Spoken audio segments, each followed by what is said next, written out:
Podcast ITEPOL. Saludos, soy Caco de ITEPOL y hoy en nuestra sección de podcast contamos con Josema Vallejo, vicepresidente de la asociación Una Policía para el Siglo XXI. Con Josema vamos a hablar sobre otro de los temas que también le gustan, que es la seguridad vial. Vamos a hablar de accidentes de tráfico, de infracciones más cometidas, así como cómo actuar en caso de accidentes. Pero sobre todo vamos a hablar de la asociación y de la publicación del libro Don't Fuck the Police.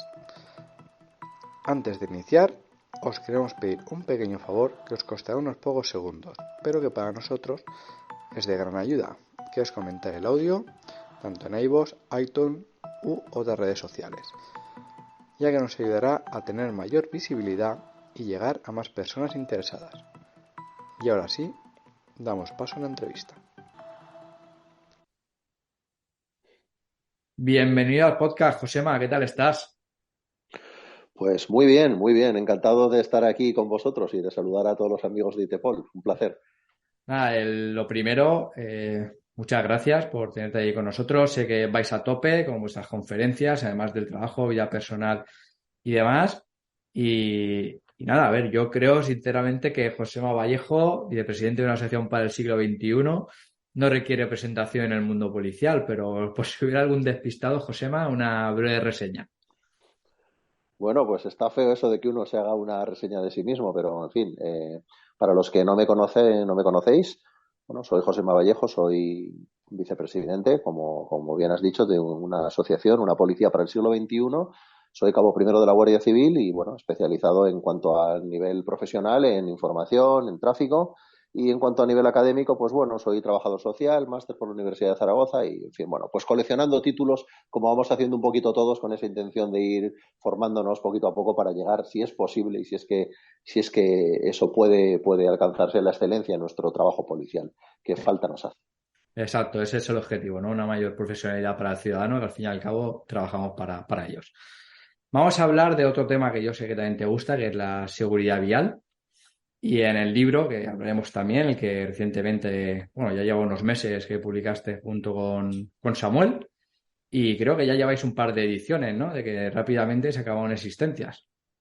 3 ediciones. Vamos por la tercera edición y estamos, bueno, está la editorial ya pensando en la cuarta. La verdad que Samuel, tanto Samuel como yo, estamos encantados con la acogida que ha tenido el libro, que principalmente eso es gracias pues a vosotros, a todos los compañeros que estéis ahí apoyándolo y además difundiéndolo entre la sociedad civil, que es al final la que queremos que conozca los entresijos del trabajo policial.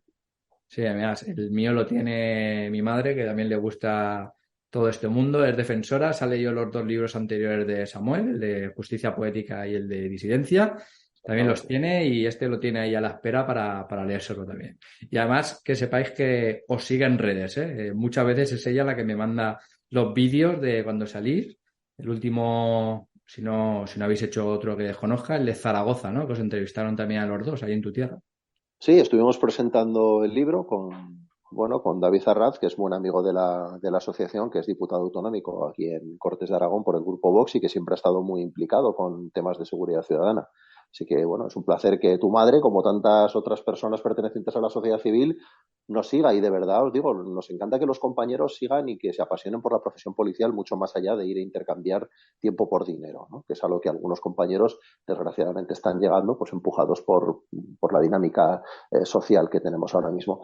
Pero es maravilloso que la sociedad civil llegue a conocer de verdad nuestro trabajo y consiga así apoyarnos y entender nuestros cometidos. Como bien has dicho y como además decimos en el libro, nosotros estamos contratados por una administración, todos, pero trabajamos para las personas o deberíamos trabajar para las personas. Y cuando ha de anteponerse o priorizar un interés u otro, el de la administración o el del ciudadano siempre debe prevalecer el del ciudadano. Exacto. Bueno, tengo que decirte, cuando nos vimos en Burjasot, en aquella ponencia que hiciste también con Samuel, luego cuando os dije a mi madre que había ido a veros, que sepas que me riñó, ¿eh? A la próxima que vengáis a Valencia la tengo que llevar, que quiere la foto y que le firméis el libro. Hace bien el reñirte, será un placer. Bueno, vamos a empezar, Josema, vamos a hablar un poquito de seguridad vial, ¿no? En esas funciones que hacéis vosotros en vuestro día a día, en vuestras vías interurbanas, ¿Crees que ha habido un aumento en esas infracciones? ¿Qué es lo que más se comete? Pues mira, yo sinceramente no creo que haya habido un aumento de infracciones. Yo creo que las infracciones siempre han estado ahí y siempre son las mismas, pero ahora las detectamos pues con más calidad. Y digo palabra calidad porque ahora somos capaces por medios, bueno, tanto captación de imágenes, como sabemos, radares, algún dron que dicen que hay por ahí, que yo no he visto, pero existen, helicópteros y bueno, y otros medios telemáticos, ahora somos capaces, la administración, de captar las infracciones con mucha mayor seguridad. ¿Infracciones que aumentan? Pues bueno, aumenta el uso del teléfono móvil, pero es que hace 20 años, 25 o 30, el uso del teléfono móvil era minoritario. Ahora todo el mundo tiene un dispositivo móvil como mínimo. Esas infracciones, lógicamente, han aumentado mucho, se estabilizan. Cierto es que las políticas contra el uso del teléfono móvil no están surtiendo efecto. La gente sigue utilizando el móvil. Ahora, a pesar del aumento de la cuantía en puntos a detraer en una infracción administrativa por uso de móvil, la realidad es que la gente sigue utilizando el dispositivo móvil. Por otro lado, pues no deja de ser una incongruencia que, bien, el teléfono móvil no lo puedes utilizar, es una causa de distracción evidente, eso es indiscutible, no se puede negar. Sin embargo, no hay ningún problema por manipular la pantalla gigantesca de tu nuevo vehículo, tu nuevo y modernísimo vehículo, unas pantallas que son lo menos ergonómico que hay, donde hay que ir tocando con el dedo, donde el dedo no entiende ese botón, que tú tocabas y al tacto ya sabías si estabas tocando el volumen de la radio o el botón de la antiniebla, ahora todo va por medio de pantallas. No hay ningún problema en interactuar con estas pantallas, pero se castiga el uso del teléfono móvil. Me parece una incongruencia. Estoy a favor de o castigarlo todo o no castigar nada. En este caso, deberíamos empezar por a lo mejor cambiar la normativa de homologación de los sistemas de entretenimiento y de los sistemas de gestión de los vehículos, navegación incluida. Pero es que estamos empezando a utilizar pantallas para utilizar la calefacción, el aire acondicionado del vehículo. Para mí es incongruente. Pero, como siempre, creo que las políticas de la administración van siempre 2 décadas por detrás de la tecnología y de la ciencia. Sí, eso nos pasa en todo, ¿no? El tema delincuencial también vamos un poquito por Claro. detrás. Pero bueno, me resulta curioso y lo quería consultar el tema de los seguros. Pues nosotros en Vía Urbana hemos detectado después de la pandemia un aumento de gente que va sin el seguro y además de forma consciente. Es como antes, que a lo mejor te podías encontrar a alguien y se le había pasado el recibo o no podía ser y como muy bien sabrás, muchas veces que las mismas aseguradoras se equivocan a la hora de introducir alguna letra, algún número. ¿Vosotros en Vía Urbana cómo lo veis? No lo hemos detectado tanto. Y bueno, siempre, y quiero matizar, antes de continuar una entrevista, que estamos hablando de opiniones mías y percepciones mías. Yo no puedo hablar generalizando por el resto de los compañeros de la agrupación, en ningún caso. Pero mi percepción es que no, es que estas infracciones no han aumentado. Por lo menos nosotros no podemos detectarla porque piensa que nosotros gestionamos el tráfico en vías de gran capacidad como norma general. Entonces, estas conductas individuales que en una población se pueden detectar, porque la policía local siempre es una policía de mayor proximidad, es una policía que está mucho más cerca del ciudadano y que tiene conocimiento de los elementos delincuenciales o casi delincuenciales o aquellos más tendentes a cometer infracciones porque están dentro de su municipio, que es un entorno que controla a la perfección. En una vía de gran capacidad eso es más difícil, es más complicado. No, lo que ocurre es que después de la pandemia, que es algo que se podía diagnosticar, iban a aumentar las conductas, por decirlo de alguna forma, más temerarias, conductas más agresivas, conductas de menos valoración del riesgo. ¿Qué es esto? Pues después de 2 años de pandemia, en la cual hubo un momento en el que en todo el mundo llegamos a pensar que vivir o morir era cuestión de suerte, de coger un virus o no, a pesar, bueno, del engaño masivo que gran parte de esta pandemia ha sido en muchos aspectos, y en eso casi mejor que no entremos, pero después de esto, después de ver cómo nuestros familiares mueren o cómo cabía la posibilidad de que nuestros familiares más mayores murieran o de que nosotros pudiéramos morir, de estar recluidos, secuestrados en casa durante 3 meses, después de ver acciones policiales, vamos a decir, comprometidas, decisiones gubernamentales ilegales, de repente nos dejan salir y sentimos esa libertad y asumimos riesgos mayores. Esto entraría dentro de un poco hablar casi de psicología, y ya ves que es que hablo demasiado y a veces me enrollo mucho, ¿no? Pero estos fenómenos de asumir actividades con menos conciencia de riesgo están diagnosticados. Bueno, al final, que la gente utilice menos el seguro, aparte de una cuestión económica, los seguros son caros. Bueno, sí que te puedo decir que sí que he detectado en estos últimos meses algo que antes se veía en muy pocas ocasiones. Los seguros por días, seguro que también los habrás visto, ¿no? Estos seguros que antes algunos aficionados, por ejemplo, a los vehículos deportivos o clásicos, sacábamos a lo mejor para hacer una compra de un vehículo o no, para ir a un circuito, estas cosas, o para un vehículo clásico, ahora se están viendo en conductores normales, que lógicamente buscando la mejor oferta intentan coger un seguro por una semana, por 10 días y luego al final decidirse por una compañía en concreto. No observamos que haya menos, o sea, que haya menos vehículos asegurados. Se puede aplicar igual a las ITVs, a las ITVs. Gente que pues dilata el paso por la ITV o directamente no la pasa porque al final, ¿qué puede ocurrir? Una sanción de 200 euros, pues bueno, si voy 3 años o 4 sin la ITV, pues ese dinero que me he ahorrado. Al final es una cuestión de psique humana. Asumo más riesgos y por otro lado intento prevenir la economía. Lo habéis visto también con los neumáticos, gente que por un lado se compró unas llantas de 19 pulgadas, se las pone a su vehículo que traía de serie unas de 16 o 17, pero luego no tiene la capacidad para cambiar los neumáticos al nivel exigido. Cuestión de personalidades más o menos orales que necesitan estímulos más o menos inmediatos. Sería entrar en psicología. Sí, exacto. Además, es curioso lo del tema de los seguros por día. Alguna vez cuando te enseñan el recibo ves que a lo mejor por 3 días te cobran 30 euros. Y dices, bueno, si a lo mejor te lo sacas anual, a la larga te sale más rentable, que es curioso. Y Sin lo que duda. comentabas del tema de infracciones más temerarias, me acuerdo uno de tus hilos de Twitter, que de aquí son bastante interesantes, que hablabas que, por ejemplo, la gente al llegar a las rotondas las hacía rectas, no seguía el carril, y es bastante curioso. Sí, esto es a mí me llama mucho la atención. Yo, como gran amante de los coches que soy, me encanta conducir. Hago muchísimos kilómetros al año, no solo por mi trabajo, sino porque soy aficionado a los vehículos deportivos, clásicos. Yo veo que la gente conduce muy mal y es cierto que, claro, todos nos creemos que conducimos mejor que nadie. Es así, ¿no? El primer síntoma para reconocerse como mal conductor es ese precisamente, creerse que conduces mejor que los demás. Pero hay ciertas pautas básicas y sobre todo los que somos profesionales, por llamarnos de alguna manera, del tráfico, que diagnosticamos a un mal conductor enseguida. ¿Cómo es esto? Pues indecisión para adelantar, aunque ahora sabemos que a la DGT no se le ocurrió otra cosa que prohibir ese margen de 20 kilómetros por hora. Por un lado, el adelantamiento, dice la norma, que debe realizarse de la forma más ágil y en el menor tiempo posible para evitar situaciones de peligro y de riesgo, y sin embargo te prohíbe utilizar el margen de 20 kilómetros por hora.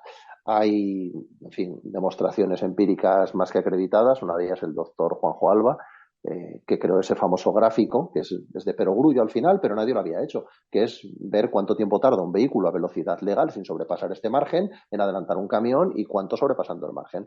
Es una situación de riesgo inasumible.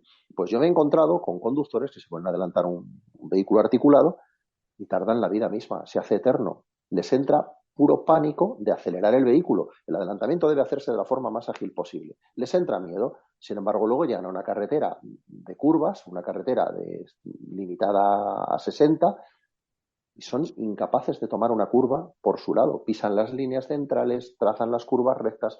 Se me ocurre, por ejemplo, en Asturias, el paso de la Ermida. Cuando ya vamos de Cantabria a pasar a Asturias, es una carretera pequeñita, es una carretera revirada para llegar, por ejemplo, a Potes, ahí en Cantabria. No caben 2 coches. Se cruzan los coches y se paran. Y es una carretera, se estrecha, pero 2 camiones se cruzan perfectamente. Yo voy por ahí de vez en cuando. Se cruzan perfectamente. Cuando se cruzan 2 conductores profesionales, conductor de un autocar y conductor de un camión, pasan perfectamente. Saben reducir la velocidad, atenuarla y se cruzan. 2 turismos, pequeños además, 2 Citroën C3, por poner un ejemplo, y son incapaces de pasar por la carretera.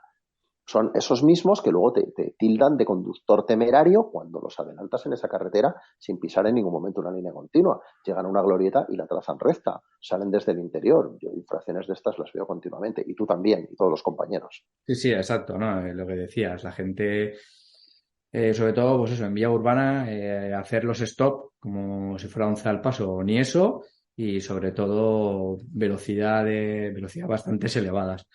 Y hay que tener mucho cuidado con eso porque enseguida un paso de peatones y te sale un chiquillo. ¿no? Sí, no cedes el paso ni haces un stop, pero resulta que cuando no tienes que parar, que es cuando tienes que continuar de forma ágil en una vía que no tienes ni ceda paso en stop, te quedas clavado, clavas el freno y te quedas detenido. Obviamente hay que guardar la distancia de seguridad para evitar colisionar, pero bueno, lo que estamos creando es conductores amaxofóbicos, conductores que van más pendientes de vigilar la cuneta, de vigilar si hay un radar, hay un trípode, si hay un guardia vigilando la circulación, que de conducir. Y la conducción requiere toda la atención, toda la atención. No se puede desviar en tareas accesorias como ir viendo si hay un radar o no hay un radar, o si hay una conducción, o sea, una condición anómala o no. O sea, la conducción debe acaparar todo el proceso mental.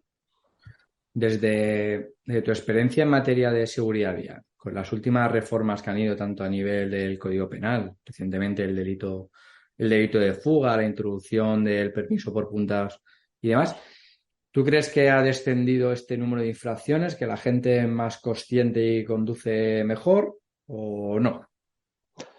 Pues mi opinión personal es que no. Yo tal vez sea siempre un elemento discrepante, pero yo recuerdo hace muchísimos años haber imputado, en aquellos momentos ni se imputaba, se detenía directamente por un delito de lesiones. Yo recuerdo que la primera vez que lo hice fue un individuo que dejó a 2 chicas heridas graves en un accidente, en un siniestro, en este caso, las dejó heridas graves y se dio a la fuga. Todos sabemos que no encaja el tipo de omisión del deber de socorro. ¿Recuerdas aquello de, sabemos que no? Pero bueno, siempre se intentaba colar o no, a sabiendas, pero las lesiones estaban ahí. El delito de lesiones para mí siempre fue evidente. Sin embargo, en aquellos años, y estoy hablando del año 2006, no estoy hablando, era tremendamente impopular. ¿Qué estás inventando tú? Deteniendo o imputando a alguien un delito de lesiones en un accidente de tráfico. Decías, bueno, yo lo veo claro. Ahora resulta que es al revés, ahora resulta que es lo contrario. En aquel momento te montaba un poco menos que una odisea. Lo que estás inventando tú eres un guardia de tráfico, tú no estás en policía judicial para detener a nadie por lesiones. Bueno, pues yo las veía claras, siempre las he visto claras. Igual que he visto claro que tiene que haber un tipo de abandono del lugar del accidente. Pero hoy en día hemos dado la vuelta de tal manera que las lesiones, lógicamente imprudentes, han de castigarse, como no puede ser de otra forma, igual que los homicidios imprudentes, pero bueno, vamos a empezar a valorar que es una imprudencia y que no es una imprudencia. Estamos viendo gente ebria que se larga del lugar del accidente y deja 3 fallecidos, 4, y le están pidiendo 4 años, 5 de prisión a una persona que va borracha como un cesto. Para mí eso no es una imprudencia, para mí eso entra dentro del dolo eventual, pero de todas, bueno, digo dolo eventual pues por no entrar directamente en el dolo. Vamos a ver, si tú estás buscando la embriaguez y luego coges un vehículo a motor, vale, que ahora nos dirá un jurista, pues no, hombre, porque no buscaba la embriaguez para cometer el hecho. Vale, que sí, tecnicismos jurídicos, pero hombre, yo creo que en los tiempos que corren, todos sabemos de sobra que la embriaguez en un vehículo es el cóctel, bueno, es la suma directa para llegar a un siniestro trágico. ¿No? Entonces, en el dolo eventual encaja seguro, ¿de acuerdo? Yo ya superaría la imprudencia, la tendría más que superada una persona que va ebria o bajo la influencia de sustancias estupefacientes o realizando conductas directamente temerarias, sentidos contrarios de la circulación, bueno, altísimas velocidades. Ahí estamos de acuerdo. Pero es que estamos llegando ahora mismo a investigar por imprudencia al padre de familia que tiene la desgracia de tener un siniestro con su mujer, con sus hijos, porque se ha dormido. Bueno, vamos a ver, ¿se ha dormido usted? ¿Cómo? ¿De qué manera? ¿Había descansado? ¿No había descansado? ¿Había estado de fiesta? No, porque coincidiremos, los compañeros aquí que nos escuchan tendrán su opinión formada. No es lo mismo en una manifestación que esta persona nos diga, sí, no he descansado, no he dormido, estuve de fiesta ayer hasta las 4 de la mañana y hoy a las 8 he salido de viaje, lo cual está claro que es una imprudencia como un castillo, a decir, sí, he dormido mis horas y he tenido un siniestro. Porque de esta manera cualquiera de nosotros que salgamos de servicio después de una noche para volver a nuestro domicilio, nos podemos dormir, podemos tener esa desgracia y podemos acabar siendo investigados por un delito de homicidio o delito de lesiones imprudentes, incluso en acto de servicio. Ojito, no nos confundamos. Yo esto no lo veo ni medio normal. Cualquier trabajador sale de su fábrica después de hacer sus 8 horas de trabajo en su cadena de montaje y ¿qué hace? ¿Se queda a dormir en el parking porque está cansado? Pues si después de dormir en el parking 4 o 5 horas, después de su jornada de trabajo, tiene un siniestro desgraciado y también fallece alguien o resulta alguien lesionado, le imputaremos también una imprudencia porque diremos, ¿cómo se le ocurre a usted descansar en un parking? ¿Qué opción dejamos? Estamos deslizándonos en unas líneas muy delicadas y estamos equiparando a esa persona que tiene la mala suerte de realizar una maniobra inadecuada, un adelantamiento inadecuado, ya no digo imprudente, pero bueno, todo al final se considera imprudente, se da cuenta de que no había un vehículo a tanta distancia como él pensaba, o no llevaba la velocidad del vehículo de frente que él pensaba, o la distancia entre los dos turismos no era tanta como él había percibido. Eso, en causas de siniestralidad, se llaman deficiencias de la percepción y no imprudencias, porque el cerebro humano tiene pequeños clústeres de desatención y pequeños clústeres de desviación de la conciencia de percepción, y acabamos en prisión por un homicidio imprudente. Me estoy liando mucho, compañero, No, estoy está, aquí. está perfecto. Además, haciendo recapitulación, da igual que sea un dolo eventual que un dolo de primero y segundo grado, porque la pena sería la misma. Y en relación a lo que has dicho, el tema de los turnos, cualquiera de nosotros que hayamos hecho un mañana-noche o un tarde-mañana y demás, a la salida del trabajo después del turno de noche, seguro que todos o la mayoría hemos tenido un descuido o un susto de que cierran los ojos un par de segundos. Y a mí personalmente me ha ocurrido 2 veces y es lo que estabas comentando. O sea, que esto puede ocurrir a cualquiera. Yo siempre, yo siempre catalogo las cosas o intento catalogarlas y yo no soy quien para catalogar nada. Para eso está su señoría, para eso está el fiscal que presentará su escrito de acusación o no y para eso está su señoría que resolverá. Yo hay cosas en las que veo, digo, yo me puedo ver involucrado en un siniestro con alcohol. Sin ninguna duda, no. No, yo no bebo, soy abstemio 100%, ¿vale? Y aunque bebiera, yo tengo muy claro cuáles son los límites que no hay que rebasar. Y como profesionales de la seguridad, todos los compañeros que nos están escuchando deberían tener muy claro que cuando se sale por ahí o cuando se bebe, pero una sola cerveza ya no deberíamos conducir. Por responsabilidad profesional, aunque sepamos que con una cerveza no se da positivo. Eso lo sabemos todos, ¿de acuerdo? Hay que desterrar esos inventos de, no, es que te bebes una cerveza y das positivo. No, mentira. Bueno, ni dos tampoco, pero como profesionales deberíamos saber que no podemos beber una sola cerveza y luego disponernos a conducir. Eso va en nuestra responsabilidad profesional. Bueno, yo sé que eso a mí no me va a ocurrir, yo sé que a mí no me van a coger nunca drogado en un vehículo, pero me puede ocurrir que me duerma. Puede ocurrir que en una maniobra que yo intento hacer de forma reglamentaria y de forma correcta, de alguna manera me despiste. Mi cerebro me diga que no ha visto esa señal horizontal, que no ha visto ese ceda al paso mal pintado, que los hay, que esa señal vertical que está tapada con un arbusto y que no se ve, que las hay, que el instructor luego de diligencias, que sabe dónde tiene que mirar y cómo se ha producido el siniestro, es capaz de decir, pues mira, había un punto de percepción posible desde el cual este vehículo que circulaba por esta vía era capaz de ver a 400 metros la condición anómala, de ese otro vehículo que se introducía en la vía por tal.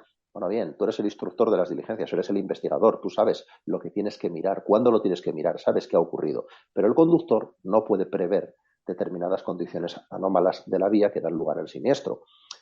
A lo mejor estamos entrando mucho en psicología del tráfico o en investigación de accidentes, pero tenemos que empezar a pensar que mientras que aquellos que cometen conductas antisociales de forma dolosa cada vez están menos penados, menos perseguidos, la gente normal, la gente ordinaria, la gente que se limita a hacer su vida cada vez corre mayor riesgo de entrar en la vía penal. Sí, exacto. Creo que hay que meditar esto, ¿eh? Sí, es lo que tenemos que, pero ya no solo a nivel de seguridad vial, sino en otro tipo de acciones. Estabas comentando el tema del alcohol y drogas. Son binomio que muchas veces va asociado al tema de la conducción. ¿Cuál es tu opinión o cómo lo veis desde este punto?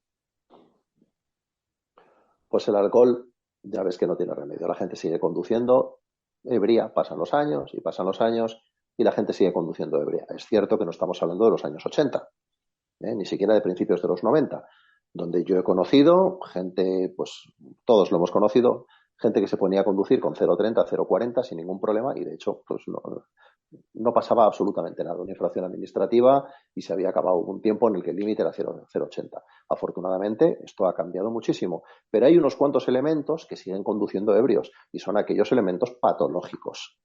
Los elementos patológicos no se pueden desterrar ni por la vía penal ni por la vía administrativa. Para estos tenemos que encontrar, la administración tiene que encontrar algún tipo de solución.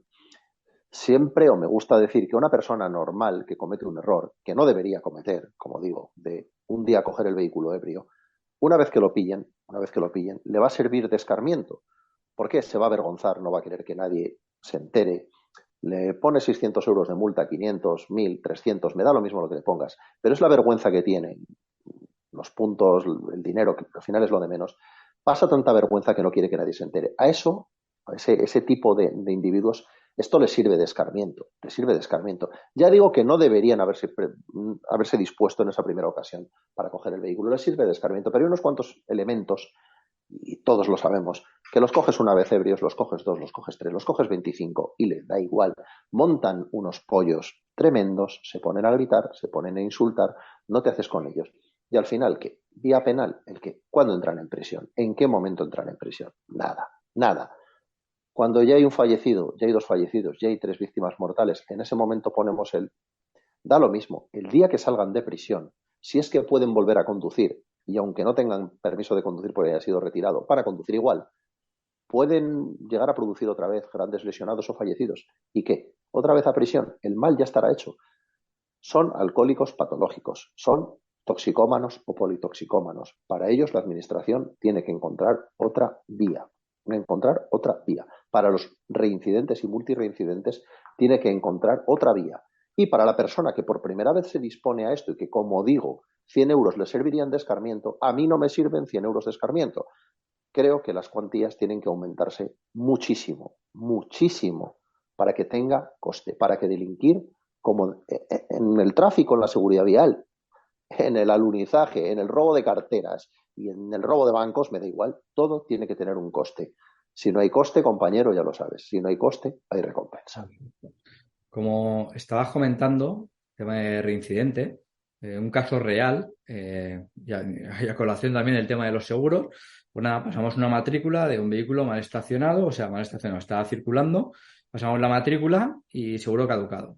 Seguro caducado, paramos conductor, se le ven síntomas de conducir con alcohol, positivo, cero, no llegaba a tasa de delito. Se le ven restos por el coche, positivo en cocaína y en THC. Al consultar la base de datos tanto en DGT y confirmado por Cota, el permiso retirado. Permiso retirado, 1 año. Bueno, se le hace todo el procedimiento, a las 3 semanas, otra vez. Se le ve conduciendo con el 384, más aparte positivo en cocaína. Se le informa al juzgado de que el vehículo queda a disposición judicial, ¿vale? Como instrumento del delito. Y que tenía que venir con el auto para ser entregado. Y queda ya la segunda vez. El juzgado se lo entrega. Viene una persona, se lleva el vehículo, que queda inmovilizado, y a los 20 minutos la patrulla lo ve otra vez conduciendo.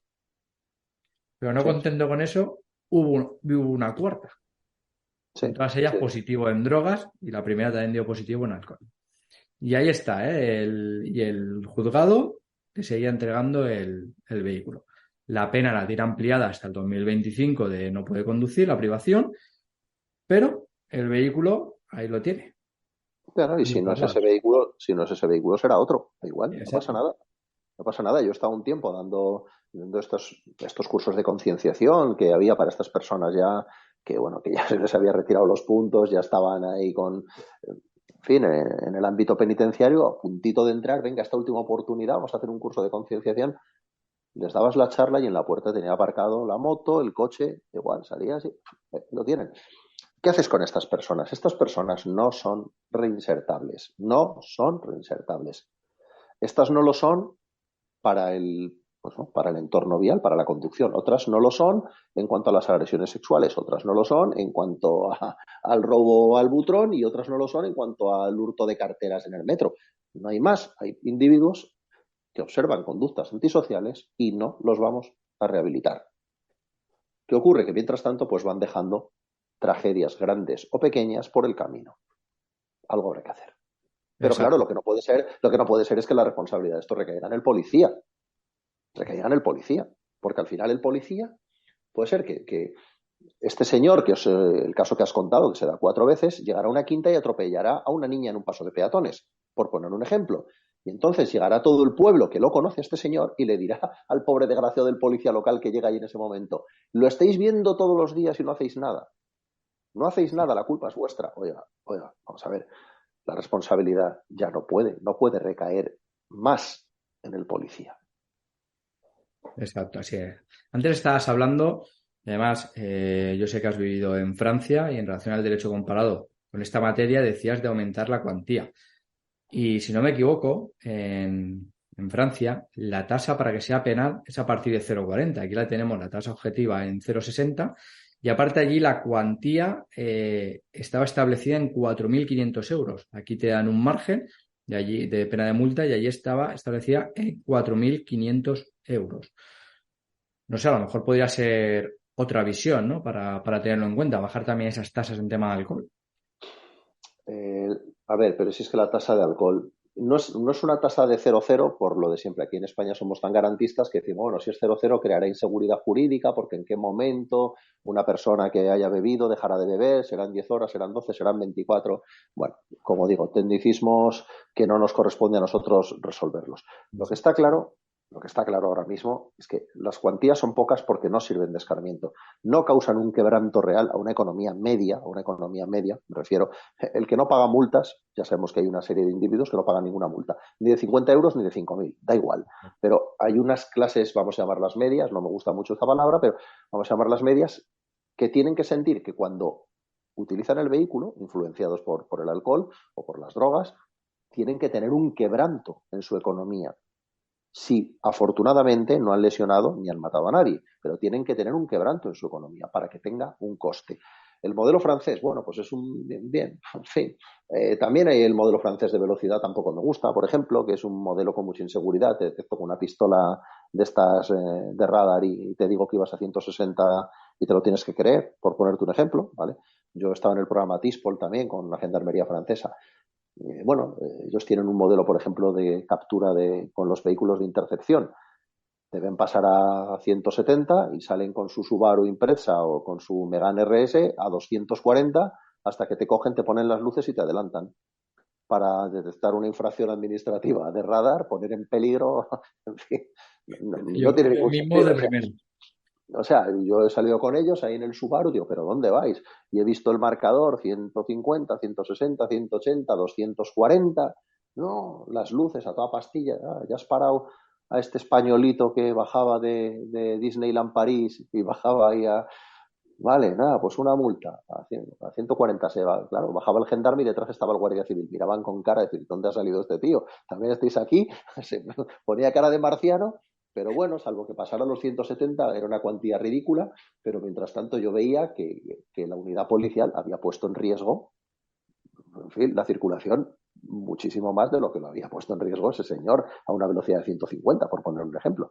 En fin, como digo y como decimos en la asociación, copiamos los modelos que son sensatos y que pueden ser útiles aquí y desterremos los que no. Modelo francés, bueno, pues sería cuestión de estudiarlo en profundidad. También en uno de tus hilos me gustó mucho el tema de los patinetes, los vehículos de movilidad personal. Además, nosotros, bueno, pues en zonas urbanas hay mayor interacción.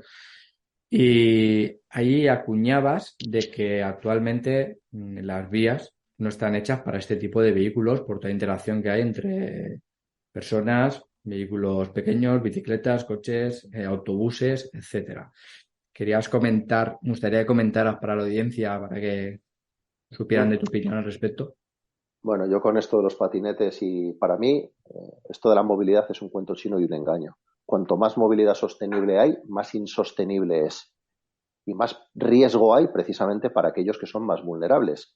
Ancianos, mujeres que van embarazadas con la compra, ancianos con el tacatá, niños, en general cualquier peatón, que es un colectivo, para mí el colectivo más vulnerable.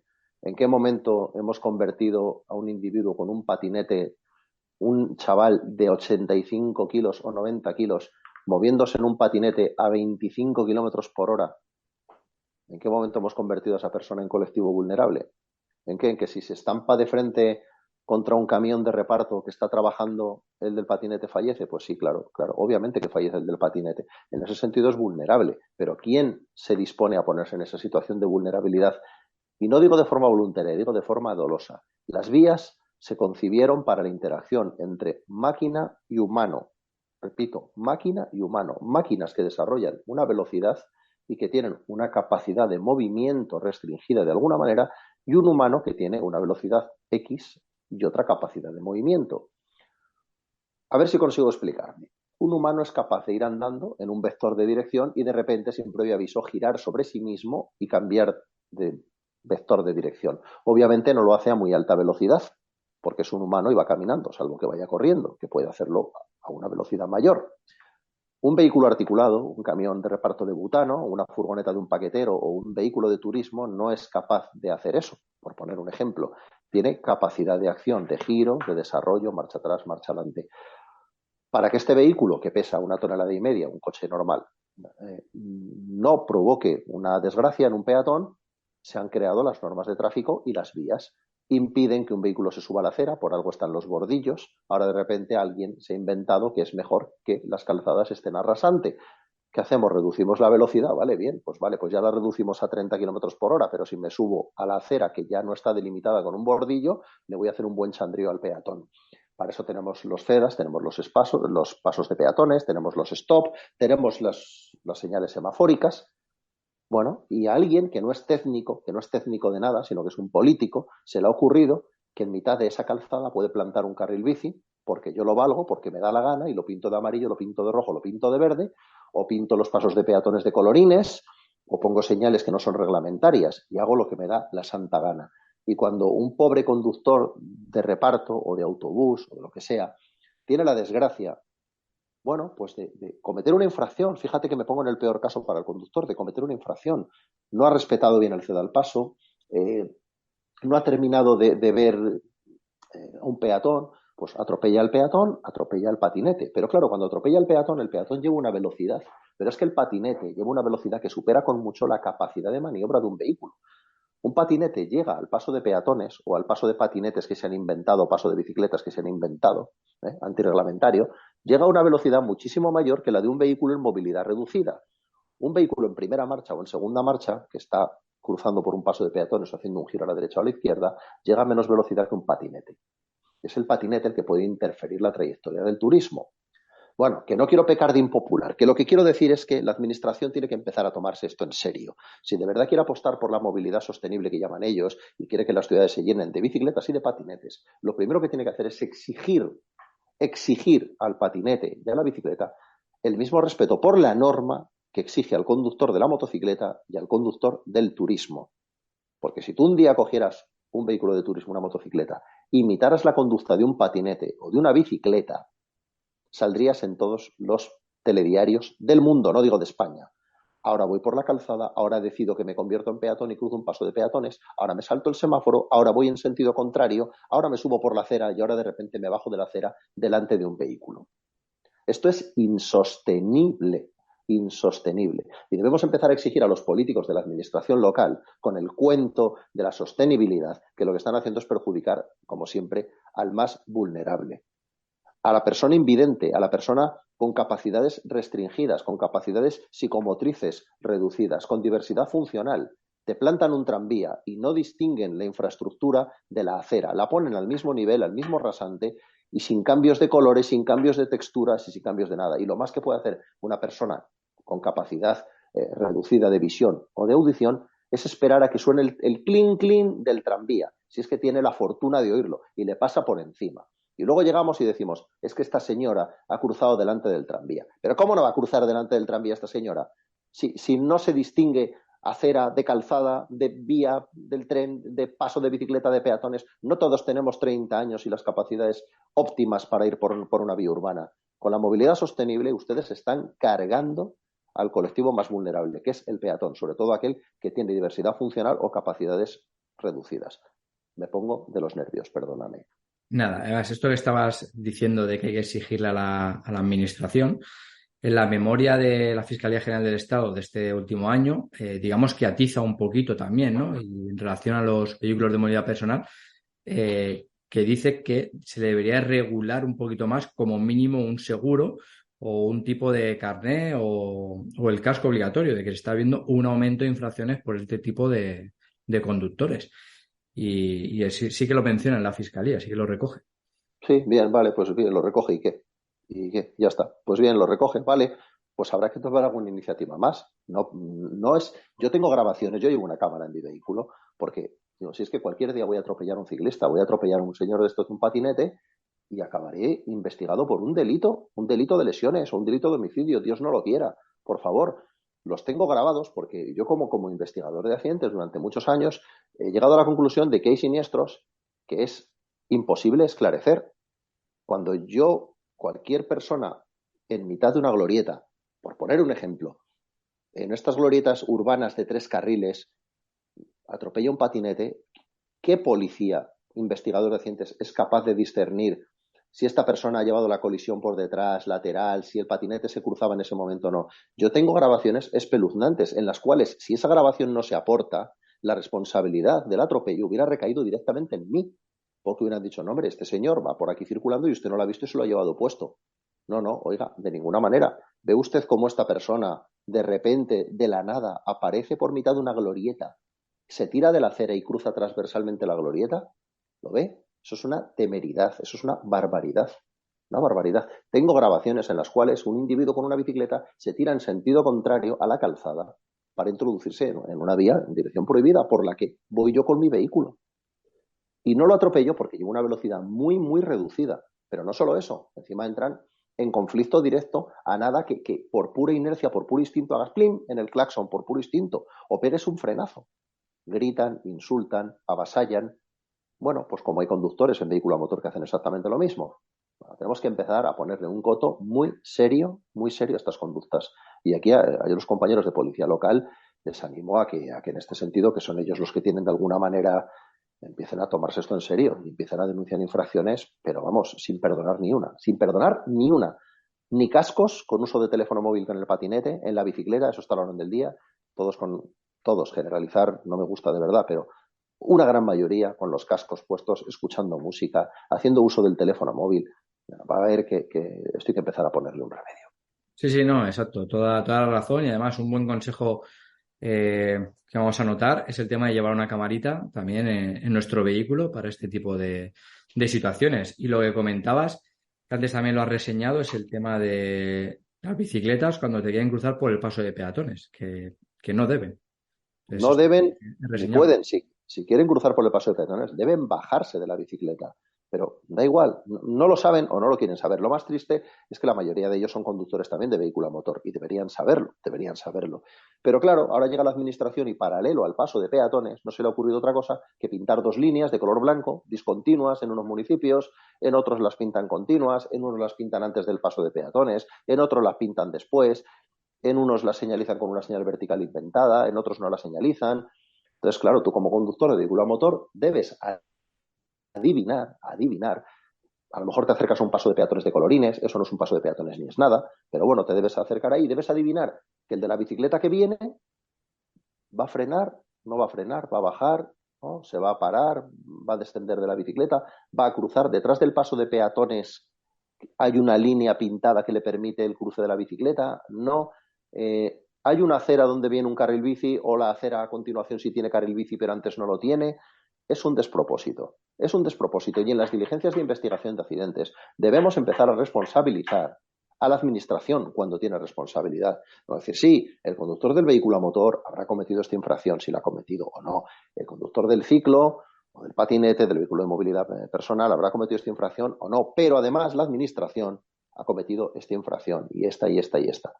Tenemos que empezar a ponernos serios, repito, nos contrata la administración, nosotros no trabajamos para la administración, trabajamos para la gente y para el exacto cumplimiento de la norma, de la ley. Y la ley no la vulnera solo el ciudadano de a pie, la vulnera también el gestor administrativo, el político, el jefe también la vulnera. Y cuando se detectan esos incumplimientos, deben manifestarse por escrito en unas diligencias judiciales. Exacto, que se note la profesionalidad. Has hablado también muchas veces del tema de accidentes. ¿Podrías recordar cómo debería ser la actuación en este tipo de situaciones ante un accidente grave? Pero me estás hablando de una particular, un policía, como porque yo a los compañeros poco les puedo... Recuérdalo a nivel particular, ¿no? Para la gente, como bien dices, a nivel profesional no sea necesario, pero para un particular que no pueda escuchar. Pues mira, yo aquí tengo, en fin, todos los compañeros sabrán, es que tengo opiniones encontradas aquí. Todos los compañeros sabrán el famoso protocolo de proteger, avisar, El PAS. socorrer, el PAS famoso. Bueno, eh, hoy en día lo del PAS yo creo que está superado desde el uso de teléfonos móviles. Yo hay veces que prefiero que nadie se pare a socorrer, salvo una causa, obviamente, de fuerza mayor, que estamos viendo, pues un peatón tirado en la calzada o un conductor que vemos que necesita nuestra ayuda inmediata. Pero sobre todo en las vías de gran capacidad es muy complicado y sobre todo cuando profesionalmente ya hemos visto muchos atropellos o muchos accidentes derivados de gente que se para a auxiliar. Es complicado. Yo recomiendo el aviso desde el teléfono móvil, hoy en día que es tan sencillo como marcar por voz en un Hey Google o desde el iPhone, marcar el 112 y comunicar la incidencia. Porque esto de proteger, dejo el vehículo, la gente no sabe dónde dejar el vehículo. No lo sabe. No lo sabe. Dejo el vehículo mal estacionado, mal apartado, bajo, pongo los triángulos, no hago señales, doy el aviso, socorro. Me has hecho una pregunta muy comprometida, te lo digo de verdad, porque la teoría todos la sabemos, el famoso PAS, pero yo esta teoría no termino de comulgar con ella. No termino de comulgar con ella. Visto lo que veo, he visto que acudo a accidentes todos los días donde pues de repente me encuentro un señor que con muy buena voluntad, bueno, recuerdo un compañero de protección civil tuvo un siniestro muy, muy grave por pararse a ayudar, por pararse a socorrer.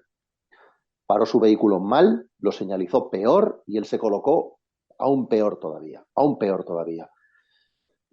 Había una calzada húmeda con un poquito de pavimento deslizante, en fin, se lo llevaron puesto. Nos puede pasar a cualquiera de nosotros, nos ha pasado. Nos ha pasado. Pero digamos que nosotros tenemos ese pequeño, a veces, sexto sentido, ¿no? De ver las cosas y decir, uy, aquí no me voy a colocar, que se me van a llevar puesto. Igual se produce otro accidente antes, pero no se me van a llevar puesto porque, primera norma, no rescatar al rescatador. Eso. Nunca hay que rescatar al rescatador. Yo lo del PAS no termino de verlo. Lo veo en una calzada, pues estamos en una vía secundaria con poco tráfico, vemos a alguien que necesita nuestra ayuda, pues obviamente socorremos, paramos, avisamos, socorremos, señalizamos bien, eso está claro. Siempre detener el vehículo de forma que intentar no obstaculizar la circulación, salvo que veamos un peatón o un motorista tirado en la calzada, pues claro, intentaremos proteger con el vehículo. Pero es que, claro, son tantos matices que dar pautas a nivel general. Yo he tenido verdaderas discusiones con esto. Hay que ayudar a un herido, joder, claro, siempre, siempre, pero a veces no conviene sacarlo del vehículo, la mayoría. A veces conviene no hacer determinadas operaciones, pero la gente, la buena voluntad a veces mata. La gente empieza a ponerse en supuestos, ya sabes, ¿no? Y si el vehículo está ardiendo, y si, bueno, al herido mejor no lo toques, intenta mantenerlo despierto, puedes hacerle determinadas palpaciones sencillitas para ver si reacciona a estímulos, puedes seguir hablando de cosas muy básicas, que hablar en general es complicado. Entonces, sí que recomendaría a todo el mundo que hiciera un pequeño cursito de primeros auxilios, una cosa muy básica, que, bueno, hoy en día todos los compañeros de policía, todos, de primeros, de segundos, y, en fin, los compañeros, hay compañeros muy, muy formados, en fin, con grandes heridos, verdaderos profesionales que, bueno, que valen directamente para estar en un servicio sanitario de un móvil. Algunos de ellos trabajan en esto. Pero a nivel general yo prefiero no dar recomendaciones sobre esto. Pues pasando a otra pregunta también sobre el número de fallecidos que tenemos en nuestras vías, que llevamos, creo que estamos entre 8 y 10 años, que la línea no baja, tampoco sube. ¿Qué crees que medidas se podían hacer para que esa curva volviera otra vez a descender? Estamos entre los 1.300, 1.800 fallecidos al año. A 30 días, sí. Bueno, para mí, y es mi opinión y la sostengo hace muchísimos años, para mí los grandes salvadores de vidas de este país son la ingeniería y son la medicina. Son la medicina. Los siniestros se mantienen estables. Siempre hay el mismo número de siniestros, por no decir que aumentan. O sea, no desciende la siniestralidad, desciende la lesividad. Los que sean más veteranos recordarán que cuando aparecía una ambulancia, a lo mejor con un voluntario de Cruz Roja, o a lo mejor con un sanitario, ATS, aquellos que se llamaban, recordamos. Y bueno, pues suerte o verdad. Nosotros llegábamos con la furgoneta de atestados y teníamos una escarceladora en la furgoneta, una escarceladora. Igual no aparecían los bomberos. Hoy en día, afortunadamente, tenemos bases de Humimóvil por todas partes y bomberos que llegan en minutos, bomberos que son, en fin, qué decir de ellos, excelentes profesionales que descarcelan a una persona a una velocidad increíble, con una seguridad pasmosa, y luego médicos y técnicos sanitarios que, en fin, que hacen verdaderos milagros. Los que trabajamos en carretera lo vemos, hacen verdaderos milagros. Eso no ocurría antes. Eso ha salvado vidas. El impacto con un vehículo de última generación, con sistemas precolisión, con sistemas progresivos de airbag, de pretensión, de estructuras deformables. La ingeniería ha salvado muchas vidas. Ahora mismo, la política administrativa en cuanto a la gestión del tráfico no creo yo que tenga gran contribución en salvar vidas. ¿A qué me refiero? A que, bueno, que sí, lo que hemos hablado antes, el nivel de alcoholemia desciende, vale, pero es que sigue existiendo el mismo número de conductores patológicos y antisociales. El mismo, por no decir más. Ahí actúa la vía penal, la vía política penal y la vía política administrativa, pero es que fuera de ahí a poco más podemos llegar. Pero sí creo que tendemos o deberíamos tender a un modelo de investigación de causas real, un modelo técnico, no un modelo político. ¿Esto qué es? El famoso modelo ferroviario, el famoso modelo de navegación aérea y el famoso modelo de navegación marítima. Cuando se produce un siniestro, hay una comisión de expertos que investigan, en el más amplio sentido de la palabra, evalúan las condiciones de todo lo que ha ocurrido y emiten unas conclusiones. En la investigación del transporte por carretera, del transporte del vehículo, tanto de transporte de mercancías como de vehículo particular, se investigan unas causas que acaban siempre en lo mismo, en velocidad inadecuada o en distracción. Esto no puede ser. Esto es un cajón desastre que oculta absolutamente toda una pléyade de causas que entran dentro de la psique humana.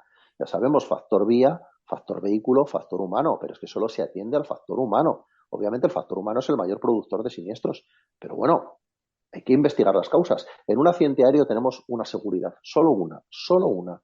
Y es que ese mismo siniestro aéreo no se va a volver a producir. ¿Por qué? Porque se van a emitir recomendaciones técnicas, se van a cambiar protocolos, se van a cambiar, incluso a nivel ingeniería, se van a cambiar los sistemas de navegación del aparato o los sistemas de redundancia, se van a activar otros protocolos en control aéreo, lo que sea. Pero ese siniestro no se va a producir. En marítimo, lo mismo. Y en navegación férrea, en transporte por vía férrea, tampoco. Pero en el transporte por carretera solo tenemos una seguridad, y es que el mismo siniestro que vemos hoy se va a producir mañana. El mismo, de la misma tipología y por las mismas causas. En las diligencias que hacemos los cuerpos policiales, se investiga la responsabilidad penal, pero no se investigan las causas reales del siniestro. No tenemos ni la capacidad, ni la formación, ni se nos pide, ni interesa. Ni interesa. A día de hoy todos los vehículos tienen unas unidades de computación que son capaces de registrar cantidad ingente de parámetros. No tenemos acceso a ninguno de ellos. Podríamos saber a qué velocidad colisiona un vehículo, qué marcha llevaba, qué es lo que ha ocurrido, marcha, relación de marchas me refiero, y de alguna manera encontrar causas que darían lugar a averiguar más profundamente a nivel técnico qué ha ocurrido. Luego la responsabilidad penal, la responsabilidad legal que se dirime en juzgados y tribunales debería ir por otro lado. Pero bueno, ya está, ya tenemos a quien culpar, pues se ha acabado, ¿no? En un accidente aéreo tenemos a quien culpar al piloto, que normalmente, como tampoco acaba bien parado, no, pues no hay nada que investigar, No se pero puede defender. cuando el piloto acaba bien, no, pero bueno, pero aunque no se pueda defender, tampoco importa, porque hay veces que la investigación nos dice, pues mira, el piloto actuó bien o dentro de lo bien que su rango le permitía, o actuó muy mal o actuó negligentemente. Bueno, pero a veces sabemos que es el aparato el que falló, o que el protocolo de formación de los pilotos ante determinados avisos de una aeronave nueva, por ejemplo, pues no supieron reaccionar. Mil cosas. Se estudian, se emite un informe y de ahí salen recomendaciones. Aquí no. Aquí tenemos un órgano de gestión, que es la DGT, que bueno, dice, pues bien, de la vía administrativa a la vía penal no se salgan ustedes. Pero digo la DGT a nivel nacional y digo las entidades locales a nivel local. Lo que interesa es de quién es la culpa, del peatón, del ciclista o del conductor. Y no me cuente usted nada, que no me interesa nada más. ¿Qué más da que me ponga usted que las ruedas estaban en mejor estado o en peor estado? Yo es que me hago cruces. Yo a veces informe técnico, estado de los neumáticos. Bien, pues vale, sí, se fabricaron en tal fecha, estaban en tal estado, son de tal marca y tal. ¿Y qué tiene que ver esto con la producción de este accidente? De este concretamente, por ejemplo. Pues no tiene nada que ver. Como dato es importante aportarlo. Pero ¿a qué me lleva esto? ¿Qué pasa? Que el informe técnico queda más bonito si relleno una serie de causas y de circunstancias y de datos que al final no me conducen a nada. No me conducen a nada. Pues bien, vale. Pero yo debería tener la capacidad y la formación, y cuanto más he intentado formarme en este aspecto, más cuenta me doy de que no sé nada, o de que el campo es inabarcable, es toda una ciencia, ¿vale? Es toda una ciencia. Pues eso es a lo que deberíamos, como he dicho al principio, deberíamos tender a la excelencia. Y como ninguno somos excelentes, salvo 4 privilegiados que tengan esa capacidad, pues debemos exigir mayor formación, mayores medios, y siempre ser críticos con nosotros mismos y siempre pensar que somos falibles, que hemos podido equivocarnos. Y cuando vamos a un juzgado y alguien nos hace ver que nos hemos equivocado, que puede ocurrir, no empezar a echar balones fuera. Decir, pues sí, cabe la posibilidad de que me haya equivocado. Exacto. Además, lo que decías del tema de la formación, hace poquito me leí un trabajo de un compañero de Paco sobre el tema de lo que hemos hablado, de los vehículos de movilidad personal, y él hacía una crítica, ¿no? En su TFM, que la administración hemos tenido vehículos de movilidad personal metidos, pero la administración no os ha dado una formación al respecto para actuar, sino que has tenido que ir al ámbito privado para formarte en esta materia. Sí, pero a la administración, es que a la administración le da igual. Ahora está de moda la sostenibilidad. Pues patinetes, no pasa nada. Si mañana aparecen vehículos voladores, tendremos vehículos voladores. Si en vez del patinete ir por la calzada va volando, tendremos vehículos volando. No hay ningún problema. Ninguno, pero absolutamente ninguno. Y depende de modas. Bueno, pues para volar un dron te exijo un permiso. Tienes que tener el título de pilotaje de drones. Me parece lógico, me parece normal, porque de volar un juguete a acabar volando un dron del tamaño de un Boeing 747, pues solo hace falta capacidad económica y espacio para volarlo, poco más, ¿no? Pues hombre, tiene que haber licencias. Pues mire usted con un vehículo que desarrolla una velocidad de 20, 25 kilómetros por hora, y cuidado que algunos 40 también, sin ningún problema, a nada que los chispees un poquito, pues hombre, usted necesitará una determinada formación. Pero bueno, tenemos lo mismo con el famoso, ¿no? Tiene usted 3 años del B, pues cójase una moto y a circular de hasta 125. Venga, es gratis, no cuesta nada. Pero oiga, pero vamos a ver, ¿pero qué tendrá que ver un vehículo de turismo con una motocicleta? ¿Pero qué tendrá que ver esto? No, es que es por la sostenibilidad. ¿Pero esto a quién se le ocurre? Pero vamos a ver, mañana a mí me nombran ministro por lo que sea y yo ya tengo más capacidad y más sapiencia que cualquiera y puedo imponer aquí cualquier dislate que se me ocurra. ¿Pero esto qué es? Y como ciudadanos, ¿por qué nos plegamos a esto? ¿Por qué nos plegamos a esto? Los patinetes deben tener una normativa. Y no me vale con eso de normativa sobre vehículos de movilidad personal. Si no lo sabemos todos, la teoría no lo sabemos, pero no la cumple nadie. No la cumple nadie. Y si al usuario del patinete, del vehículo de movilidad personal, no se le exige ni licencia, ni se le exige un seguro, ni se le exige una matrícula. Yo sé que el lobby ciclista está completamente en contra, por ejemplo, del uso de seguros y de matrículas. Bueno, pues usted será un lobby, en el peor sentido de la palabra, oiga, lobby. Y algún compañero ciclista que me está escuchando dice que tú les tienes manía a los ciclistas. Yo no les tengo nada de manía a los ciclistas. En absoluto, en absoluto. A mí me encantaba la bicicleta. Yo era una cosa pero no la uso porque yo realmente en mi día a día no la puedo usar. O sea, es muy poco práctico para mí. Imposible. Pero bueno, ustedes no utilicen el lobby para mal, utilícenlo para bien. ¿Qué ocurre? Que es que no les gusta a ustedes llevar una matrícula. ¿Y se cree usted que a mí me gusta llevarle en mi vehículo a motor una matrícula? ¿Que me detecta si me pasa un radar, que me obliga a tener un seguro? ¿Qué ocurre? Que, bueno, usted también tendrá que tener un modo de identificación, porque usted cuando tiene un siniestro no se para. Usted no se para. ¿Está usted generalizando? Claro que generalizo, vuelvo a repetir. Las generalizaciones siempre acarrean injusticias, pero mi experiencia, y la veo, y cualquier ciudadano la ve en ciudad todos los días, es que cuando a mi mujer le han dado un golpe, el ciclista no se ha parado. Cuando una señora mayor en el Paseo Independencia de aquí de Zaragoza le ha atropellado un ciclista, el ciclista no se ha parado. Cuando el del patinete ha saltado delante del vehículo, el vehículo ha tenido que pegar un frenazo y se ha comido el bordillo de la acera para no atropellar al señor del patinete, el del patinete no se ha detenido y ha dicho, perdón, es culpa mía. No ocurre. Y nadie puede identificar a esa persona. Nadie. Nadie. No hay ningún signo identificativo. Esto tiene que cambiar. Para algo tenemos un DNI y para algo debemos llevar los vehículos identificados. Si alguien se enfada conmigo, yo lo siento en el alma, pero yo soy firme defensor de que la bicicleta lleve su matrícula. Ojo, y el timbre. Y si no os gusta llevar el timbre, pues lo siento mucho. Yo qué sé, a mí también me gustaría llevar el vehículo no sé, sin determinados carenados que me hacen que en el circuito de 2 segundos menos por vuelta, yo qué sé. Pero oiga, mire, pero es que todos tenemos que cumplir unas normas. Exacto, y además lo que decías del timbre, si no recuerdo más, era el artículo 22 del evento de vehículos en el que te obliga a llevarlo, que son 80 euros si no lo llevas. Claro, el timbre, pero cuando algún ciclista dice el timbre, buah, es que no tenéis otras, que nos están matando, que nos están atropellando. Desgraciadamente, yo he tenido que acudir a varios ciclistas fallecidos, varios. He tenido que levantar el cadáver de muchos ciclistas fallecidos. Algunos por responsabilidad de terceros y algunos por su responsabilidad. Desgraciadamente, la responsabilidad de terceros, obviamente, hay que evitarla, hay que evitarla. Ahí es donde tenemos que proteger al ciclista, cueste lo que cueste, de la responsabilidad de terceros, de un conductor borracho, un conductor que se da la fuga, un conductor que les pasa lijándolos. Ahí es donde nosotros, como policías, tenemos que estar para exigir responsabilidades de ese conductor negligente. Pero claro, también tenemos que exigir responsabilidad de ese ciclista negligente. Ellos mismos deben exigírselas. Pero yo echo de menos mucha crítica por parte del colectivo ciclista. Lo digo de verdad y lo digo con mucho pesar. Dentro del colectivo de conductores hay gente que hace crítica y gente que no la hace. Hay mucha gente que no hace crítica, lógicamente, dentro del colectivo de conductores.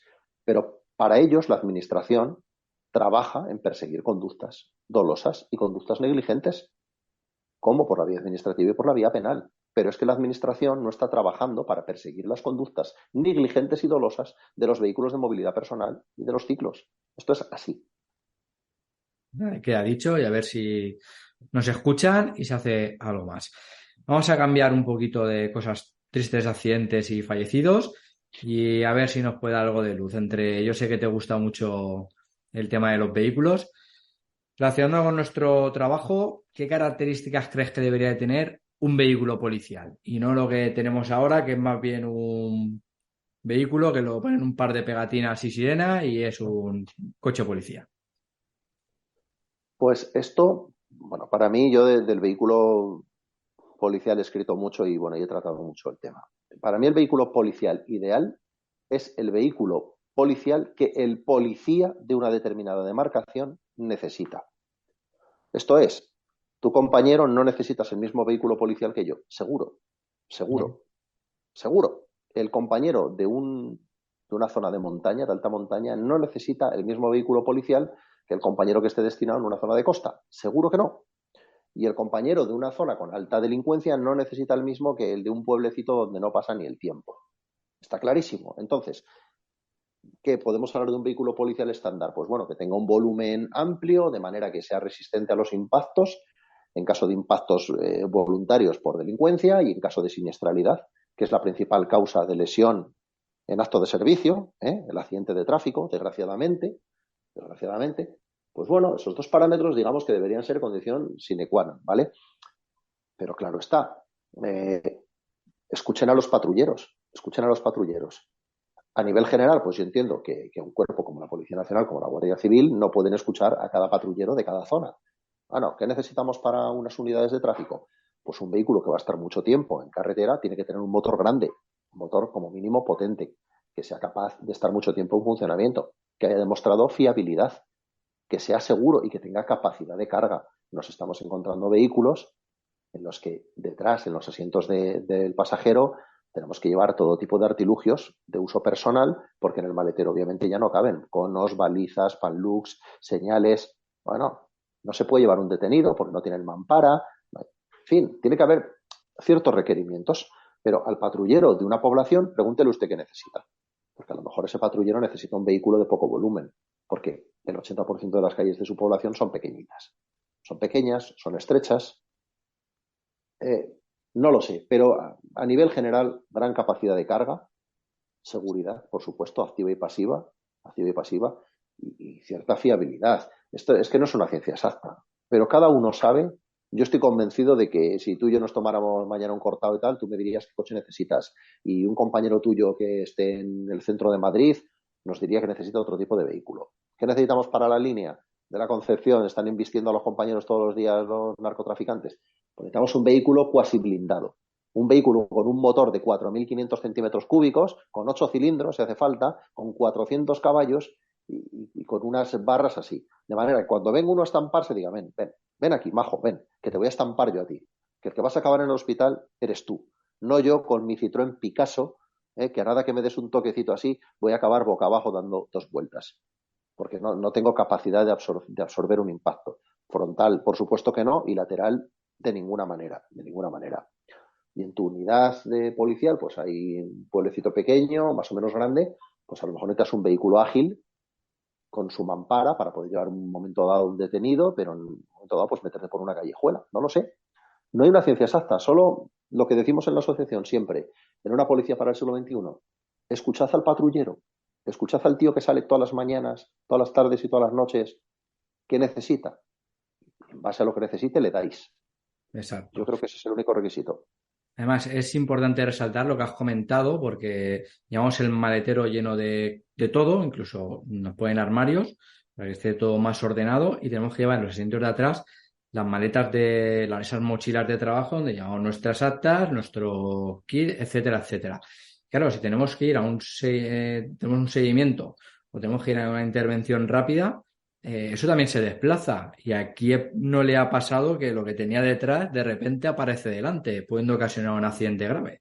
No me claro, También, sí, yo tuve un accidente con una Mercedes Vito, un camión nos echó de la carretera, bueno, el asiento mío se partió, yo en un momento dado que me quedé con la espalda allí, ya, sálvese quien pueda, el maletín volando por un lado, la linterna volando por otro, porque en un impacto estas cosas no se sujetan por mucho que vayan ancladas con determinadas que no, y sale todo volando y si te da en la cabeza mal dado un maletín que pesa pues, 5 o 6 kilos, pues imagínate. ¿Vale?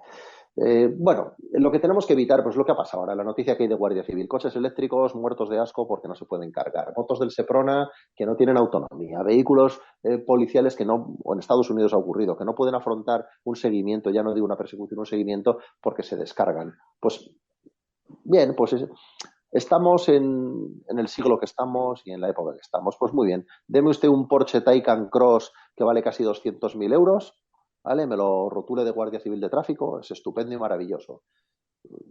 Tropecientos caballos, 600 y pico caballos, de acuerdo, vale. Autonomía sobre el papel, 400 kilómetros. Realidad, 2 acelerones porque un tío me ha pasado a 170 y lo tengo que parar. Autonomía, 80 kilómetros por hora.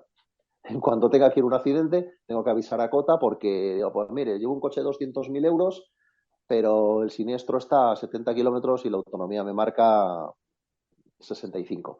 O da igual, me marca 90, pero es que en el momento que llega allí me va a usted tener que venir a buscar con una asistencia porque el coche se me queda parado. Estos son ocurrencias de políticos. Y lo que tenemos que hacer es desterrar a los políticos y dejar que estas decisiones las tomen técnicos. Yo estaré encantado de conducir un coche de 200.000 euros, pero no me servirá para nada. Y a lo mejor un humilde coche de 30.000 o 40.000 me hace mejor papel que ese.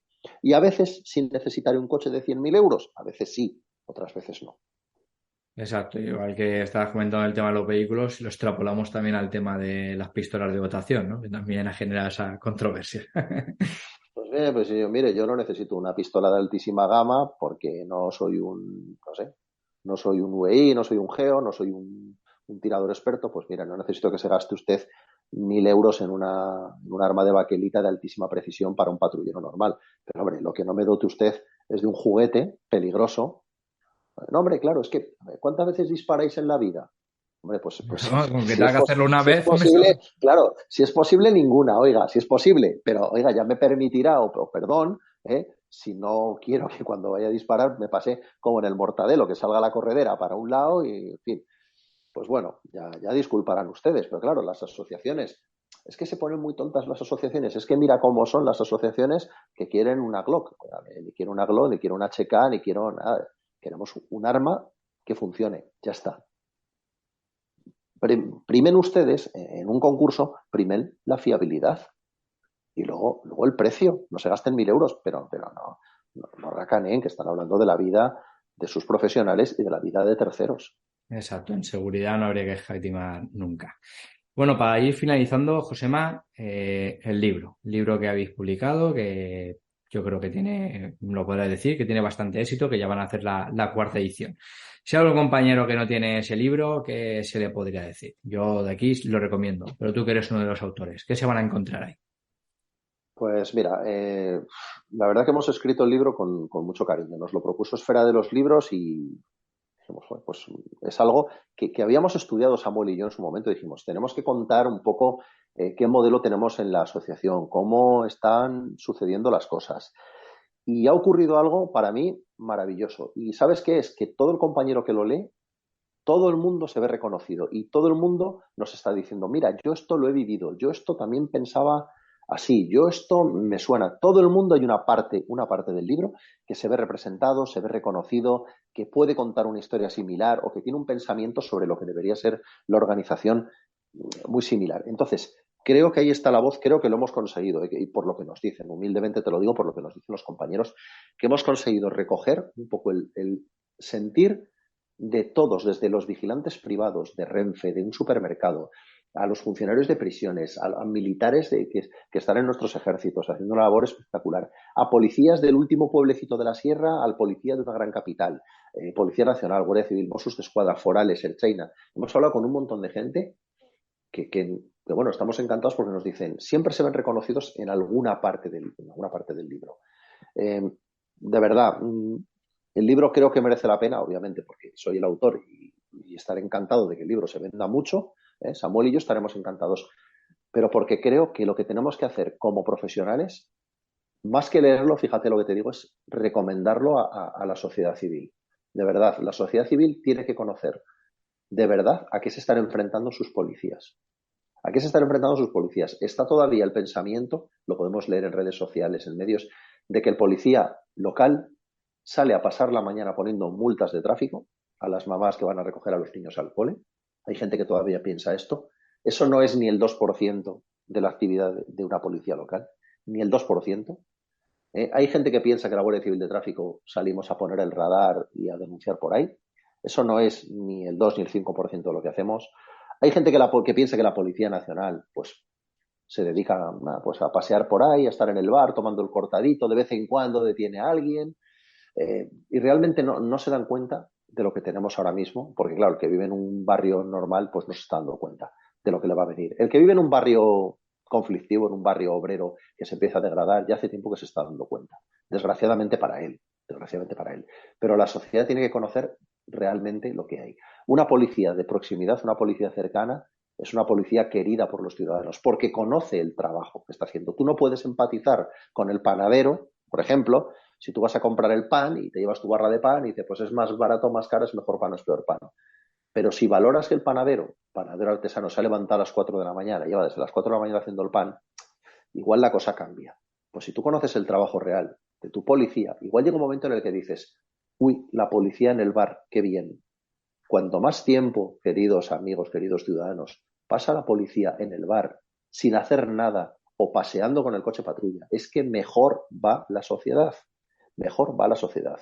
Cuando no sabemos qué hace el ejército, porque el ejército parece que solo está en el cuartel haciendo maniobras, tocándose la tripa o en la cantina, cuanto menos nos parece que el ejército sirve para algo, es que más sirve el ejército. Es que mejor está funcionando el ejército. Hay que un poco, creo que me explico, ¿verdad, compañero? Hay que romper un poquito estos mitos. Exacto, así es. Y luego también, bueno, lo tengo aquí, el libro de Juan Pablo de Anca, que también pertenece a la asociación, Entre el orden y el caos, que si no me equivoco habéis presentado un uso de fuerza a nivel europeo. ¿no? Sí. Así es. Bueno, Pablo de Anca tiene una auténtica tesis doctoral de libro, ¿vale? De libro. Es un libro densísimo, profundísimo y que, en fin, y que yo recomendaría a todo el mundo, porque es un libro espectacular. Es un libro espectacular. Obviamente no es una novela, ni hay que afrontarla como una novela. Es un libro para leer detenidamente, para tomar apuntes, para subrayar y en mi opinión, ha hecho una verdadera tesis doctoral, más allá de una tesis doctoral, y se lo he dicho a él. Me parece un libro soberbio. Eso es un manual.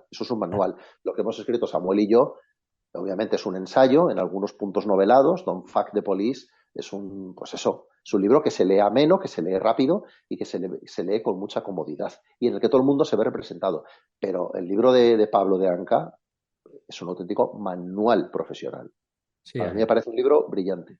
Sí, además, sí, lo estaba mirando, tiene casi las 500 páginas y a todos aquellos que nos gusta, los frikis, aquellos más sobre el tema del uso de la fuerza, está muy bien, ¿no? Porque además habla mucho del modelo de Canadá y Claro, y puedes discrepar en algunas cosas, y hay cosas a complementar, cosas que pues un friki, como dices tú, de la profesión policial dirá, esto yo no lo comparto, esto lo cambiaría, esta forma de interpretarlo yo no la veo, esto sí, ostras, esto es qué valioso, yo esto lo había apuntado. Por eso es lo bueno de los manuales y es lo bueno del academicismo en la policía. En Policía Siglo XXI estamos apostando por el academicismo y es lo que hacéis en ITEPOL, al final, apostar por la formación académica que tiene que ser obviamente complementada con el trabajo profesional diario. O sea, un profesional que no tenga una base académica no puede ser nunca un profesional excelente y un teórico académico nunca puede ser un profesional excelente si no tiene una práctica diaria, ¿no? Y eso es lo bueno de los manuales y es lo bueno de la doctrina, poder refutarla, rebatirla, complementarla. Eso es lo maravilloso. Exacto. Pues nada, Josema, yo creo que vamos a llegar al fin. Un placer por parte de ITEPOL de tenerte con nosotros, representando a la Asociación de una Policía para el Siglo XXI, que tienes ahí encabezada por Samuel, pero bueno, también tienes a Fernando, a Juan Pablo, a Jesús, a Saku. Jesús, está Raúl, está Isa, está Sergio. Estamos un montón de profesionales pues intentando elaborar doctrina y llevando el conocimiento de la profesión policial a todo el mundo, haciendo lobby, y esta vez en el mejor sentido de la palabra, de una profesión que es maravillosa, que es apasionante, que es para las personas, proviene de las personas y es para las personas, la profesión eminentemente humanista que la sociedad debe conocer. Entonces, el que os agradece soy yo a vosotros, a ITEPOL. La próxima vez dirás, vaya chapa me da este tío, que yo tenía pensado aquí pasar media hora con él y hablo mucho, ya me perdonarás, pero en fin, es una cosa que me apasiona. Si alguien malinterpreta algunas cosas de las que yo pueda decir o en algún momento no está de acuerdo, pues lo que digo, el debate es enriquecedor y bueno, para eso estamos, para estar de acuerdo, en desacuerdo y para debatir cosas. Así que un enorme placer. Muchas gracias. Exacto. Además, personalmente, yo os escucho, creo que escucho todas vuestras conferencias. Aquí en Valencia también he asistido a algunas y nos volveremos a ver, ¿eh? Nos conocimos en Sicur, compartimos una hamburguesa allí con el presidente Paul y varios de vosotros. Una hamburguesa vegana, dilo, una hamburguesa vegana. Exacto, pero estuvo muy bien la compañía. Así que nada, Joseba, muchas gracias. ¿Vale? Muchas gracias, un placer. Saludos a todos.